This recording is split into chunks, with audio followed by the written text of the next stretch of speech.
আমি এই খাতার একটি পেজ ছিঁড়ছি, জাস্ট একটা এক্সাম্পল দিয়ে একটা বিষয় বোঝাতে চাই। আমার হাতে একটা কাগজ, এটা কি দেখা যায়? মনে করেন যে এটা একটা ঘড়ি, যেটা আমি আকাশে উড়াচ্ছি, এটা একটা ঘড়ি। আচ্ছা বলেন তো, ঘড়িকে ওড়াবার জন্য ঘড়ির সঙ্গে একটা সুতা থাকে না? এই সুতা আমার হাতে কন্ট্রোলে আছে। ঘড়ি যাচ্ছে তো যাচ্ছে, উড়ছে তো উড়ছে। ঘড়ি কিন্তু একদম আকাশকে ছুঁই ছুঁই ভাব, মহাকাশকে সে ছুঁয়ে ফেলে, এমন একটা ভাইব এসে আছে। অনেক অনেক দূর সে উড়ে পৌঁছে গিয়েছে, কিন্তু ঘড়িটা স্টিল আমার কন্ট্রোলে আছে, কারণ ঘড়ির সুতা আমার হাতে আছে, ঘড়ির লাটাইটা আমার হাতে আছে, ঘড়ির কন্ট্রোলটা আমার হাতে এখনো আছে। ঘড়ি যদি উঠতে উঠতে দাবি করে যে তুমি আমাকে বেঁধে রেখেছো কেন, আমি উঠতে চাই, আমি স্বাধীনভাবে উঠতে চাই, তুমি তোমার হাতের সুতাটা কেটে দাও।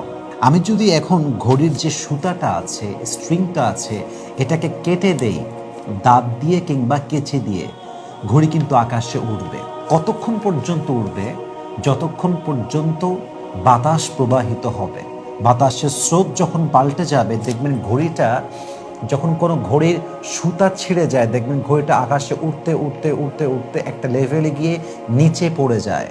এবং এই ঘড়িকে ধরার জন্য আশেপাশের মানুষগুলো, বাচ্চাগুলো, যুবকগুলো হুমড়ি খেয়ে পড়ে। যে যেমনভাবে পারে কেড়ে নেয়, কেউ ছিঁড়ে দেয়। ঘড়িটা যখনই নিচে পড়ে যায়, বাস সেই মুহূর্তে ঘড়ির হায়াত শেষ, ঘড়ি শেষ হয়ে গেল, ঘড়ি নষ্ট হয়ে গেল। কারণ কি? আপনি ঘড়ির কন্ট্রোলটা ছেড়ে দিয়েছেন, ঘড়ির সুতাটা আপনি ছেড়ে দিয়েছেন। Exactly to the same way অনেক নারীরা আমাদেরকে বলতে চায়, আমি তো উঠতে চাই, আমি তো ঘুরতে চাই, আমি তো আমার মতো আমার লাইফটাকে লিড করতে চাই, আমার স্বামী আমাকে বেঁধে রেখেছে, আমার বাবা আমাকে বেঁধে রেখেছে, এই সমাজ আমাকে বেঁধে রেখেছে, আমি তো অনেক কিছু করতে চাই, সমাজ আমাকে করতে দেয় না, আমার স্বামী আমাকে অলওয়েজ আমার প্রত্যেকটা কাজে বাধা দেয়। এরকম লজিক অনেক মেয়ে দেয় না? তারা বলে আমাদেরকে তোমরা ছেড়ে দাও, আমাকে আমার মতো ফ্রিলি চলতে দাও, স্বাধীনভাবে চলতে দাও। তাদের জন্য এটা একটা বেস্ট এক্সাম্পল। আমরা পুরুষরা যে আমাদের বউদেরকে বাধা দেই যে তোমরা মার্কেটে বেশি যেও না, রাস্তাঘাটে বেপর্দায় ঘুরো না, ফেসবুক বেপর্দা ছবি আপলোড দিও না, বেপর্দা টিকটক করতে যেও না, পরপুরুষের সঙ্গে মিশতে যেও না, আমরা হচ্ছি সেই লাটাইয়ের মতো, যে লাটাইয়ের সুতা ঘড়িকে ধরে রেখেছে। কারণ একজন পুরুষই জানে যে একজন পুরুষ অন্য নারীকে কোন চোখে দেখে। আপনি কি কখনো আপনার বোনকে বাহিরের পুরুষের সঙ্গে প্রেম করতে দিবেন? আপনি কি কখনো আপনার বোনকে সহজে আপনার বন্ধুর সঙ্গে বিয়ে দিবেন? কারণ আপনি জানেন যে পুরুষ আসলে কি চিন্তা করে, কারণ আপনি নিজেও একজন পুরুষ। একটা পুরুষই জানে যে পুরুষের পার্সপেক্টিভ কেমন, পুরুষের চোখ কেমন, পুরুষের চিন্তা কেমন, পুরুষের চরিত্র কেমন। এই জন্য পুরুষ কখনো নিজের বোনকে, নিজের ওয়াইফকে অন্য জায়গায় ছাড়তে চায় না, কারণ he knows about the reality, সে বাস্তবতা বোঝে। তার মানে পুরুষ যে আপনাকে আটকে রেখেছে, শাসন করেছে বা শাসন করছে, আপনাকে বাধা দিচ্ছে, ইট ডাজন্ট মিন যে সে আপনার শত্রু, ইট ডাজন্ট মিন যে সে আপনার জন্য ভালো কিছু চায় না, ইট ডাজন্ট মিন যে সে আপনাকে খাঁচায় আটকে রেখেছে। It means he is trying his best to protect you. আপনার হাজবেন্ড আপনাকে বাধা দেয় কারণ সে আপনাকে নষ্ট হতে দিতে চায় না। আপনার বাবা আপনাকে ছাড়তে চায় না, পর্দা করতে বলে, রাত 2টায় বাহিরে বের হতে দেয় না, 1টার সময় বাহিরে যেতে দেয় না, বান্ধবীদের সঙ্গে সবসময় ঘুরতে দেয় না। It's just because he is trying his best to protect you.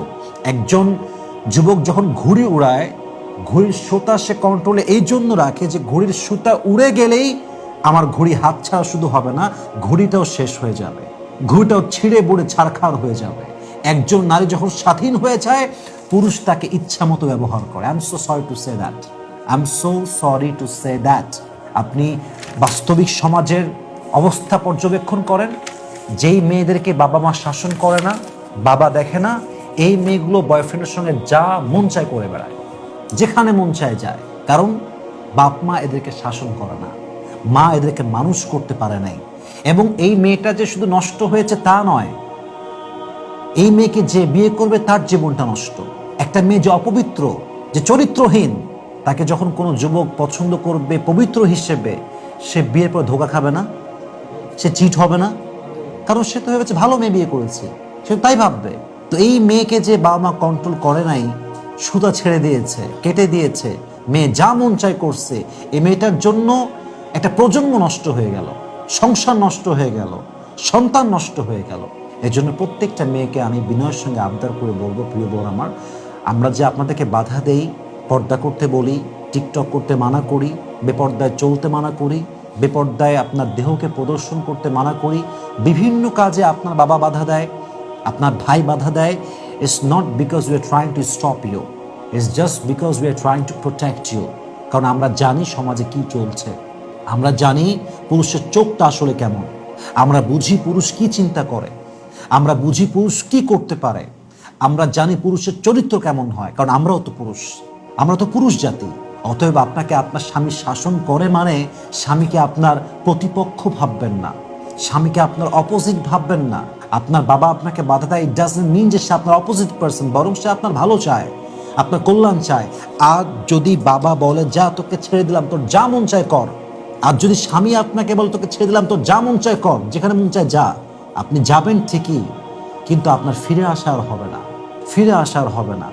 স্বামী বাদ দিয়ে যে পুরুষকে আপনার ভালো লাগে, যে সেই পুরুষ আপনাকে অ্যাপ্রিসিয়েট করে, প্রশংসা করে, আপনাকে স্বাধীনভাবে চলতে দেওয়ার আপনাকে মানে উদ্বুদ্ধ করে যে তুমি আমার সঙ্গে থাকলে স্বাধীন, তোমাকে আমি এই করবো না, বাধা দিব না, ওইটা করবো না, খুব হ্যাপি লাগে। মাথায় রাখবেন, স্বামী ছাড়া যত পুরুষ আপনার সঙ্গে, একদম সোজা বাংলায় বলছি, একদম জবান কেটেই বলছি, স্বামী ছাড়া যত পুরুষ আপনাকে আলগা পিরিত দেখায়, আলগা ভালোবাসা দেখায়, মায়া দেখায়, অ্যাপ্রিসিয়েশন দেখায়, খুব প্রশংসা করে, খুব অ্যাপ্রিসিয়েট করে, মাথায় রাখবেন শিয়াল মুরগি খাওয়ার আগ পর্যন্ত বিনয়ী থাকে, যতক্ষণ পর্যন্ত মুরগি তার বসে না আসে।